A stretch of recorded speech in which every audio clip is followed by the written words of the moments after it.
Might it be that trauma is somehow interfering with your intimacy, with your love life, with your sex life, with your ability to be close to other people, with your relating and your communicating? Because all of these things are deeply impacted by trauma. Now, sometimes we tend to think just in terms of like, oh, if I had a sexual trauma, if I had rape or abuse, then I will have a sexual blockage. And of course, that can well be the case. But it's way more than that. Because the thing is, whenever we have trauma that is created around other people, especially from other people, then we start developing a feeling of unsafety around being close to others. And so it is so many levels of trauma that can impact our ability to enter into healthy relationships and healthy intimacy. So we need to look at the whole of developmental trauma. What was the emotional surrounding like where we grew up? How was the emotional safety of our parents? What was communication like? What was the emotional environment like in the house where we grew up? Because this kind of thing is what really has an impact on our ability to open up later in life to another human being. And it's not only our family at home, but of course our school. It's grossly underestimated how much impact our school life has on us as adults. Things that just happen everywhere, like being bullied, being teased, being left out. These kind of things start creating very early imprints around safety, or rather lack of safety, around being intimate with others. So when we talk about trauma, we're not only talking about the big things. We're not only talking about experiencing war or being attacked or being mugged. We're not only talking about these really big traumatic events, but we're talking about all the times in our life that we didn't feel safe, especially safe when we were vulnerable. So when we're children, we're more vulnerable, but also there are many times in our adult life when we become more vulnerable. And if any power or authority takes advantage of us in our vulnerability, that also creates this kind of trauma. So trauma is a very deep rooted issue, and in many ways it's almost something that all of us have to do when working on our ability to be intimate, is to do some level of trauma healing. And I know that sometimes people think, well, I don't need that because I didn't have this big traumatic event. But actually, if ever you felt unsafe in your life, then it's worth investigating whether trauma healing can help you. Because safety is really the key word. If we feel safe, our nervous system relaxes and expands, energy flows through us easily, and we can open up to this moment, open up in our bodies, and open up to other people.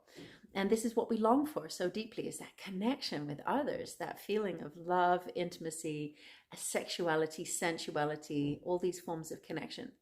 So somehow or other, we need to be able to do this healing work so that we can get there without getting triggered, without shutting down, closing up, to be able to stay relaxed while we're opening up and entering into that vulnerable state with another human being that is opening ourselves up. So what is trauma healing? What does it look like? Well, this is a long topic, but what's really important is that we need to understand what science has taught us about trauma and blend that in with tantric tools so that we have what's called trauma-informed tantra. And what we can see from this is that in early days, when people were exploring neo-tantra, there was this, and also psychotherapy, people kind of felt like, well, I just need to open up. I just need to throw myself out there and put myself into workshops and express emotions and let it all through. But the thing is, sometimes when you crack yourself open like this, there's just so much emotion, so much energy that it can overwhelm the system and kind of create a secondary trauma reaction again. And we can't force ourselves to open up. So what we've learned from science that's really super important in our tantric journey as well is the importance of something called titration. Titration means weaving ourselves from this kind of opening up and expansion into holding ourselves and sort of containment. So when we can weave ourselves elegantly between these two poles, then we can actually begin to heal from trauma. So it's important that you don't only focus on opening up, expansion, cracking everything open, feeling the feels, feeling the emotions and all of that. That part is very important, but you also need to think, well, how do I feel grounded? How do I feel safe in my body? What resources me? What part of my body feels safe and can I rest in? How do I need to breathe to help myself feel resourced and safe? And when we can get these two in balance, then we can do titration. We can go into the field of stimulation and feel some of the feels and let some of the emotional energy, and then come back, find our safety and containment in our body and resource ourselves.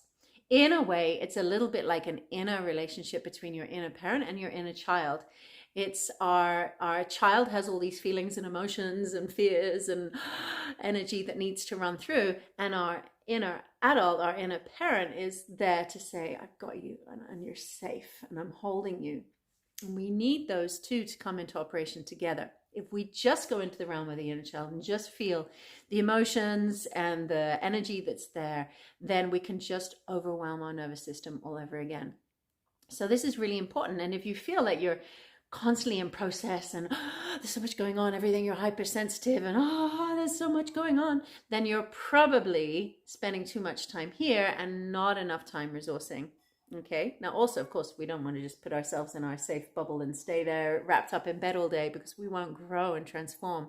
So it's really about integration, which is the essence of Tantra, is to be able to bring together opposites or polarities into integration. So in trauma healing, the integration we're looking at is, can we integrate our inner child and our fear, basically, that the child has, with our inner parent and the safety and the love that the parent has. So in this way, we start to weave them together, and this incredible integration process happens that leads to something called resilience. So you might have heard this term, resilience. It's a wonderful term. It actually helps your whole nervous system to shift so you become more resilient to things in life. So our healing process should not be making us hypersensitive and unable to deal with anything and needing to be on edge and being in this state. Ideally, we want our healing process to lead us into a place where we feel more robust, more resilient. We can take more of life. Okay, we might feel it, but we can let it through. We can integrate it. So this is what we're doing with trauma-informed Tantra. We really want to understand these, and then in every process that we do in our Tantra, we can use these different principles in there. So we can use some kind of practice to open ourselves up and then contain ourselves. Likewise, we can apply this together in our intimacy with our partners. So even lovemaking is very arousing, of course. It moves a lot of energy. So lovemaking itself can actually really start the healing process of the inner child. It can really start moving energies that might have been blocked and held in our body, and emotions can calm. You might find yourself crying, shaking, moving energy during lovemaking, and that's wonderful.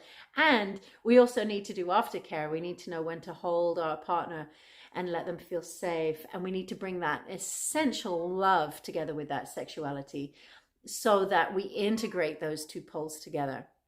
So this is how the essence of trauma healing and Tantra really need to be brought together, is this understanding. And now more and more facilitators are learning about trauma and seeing how they can apply that into the practices and workshops that they're leading.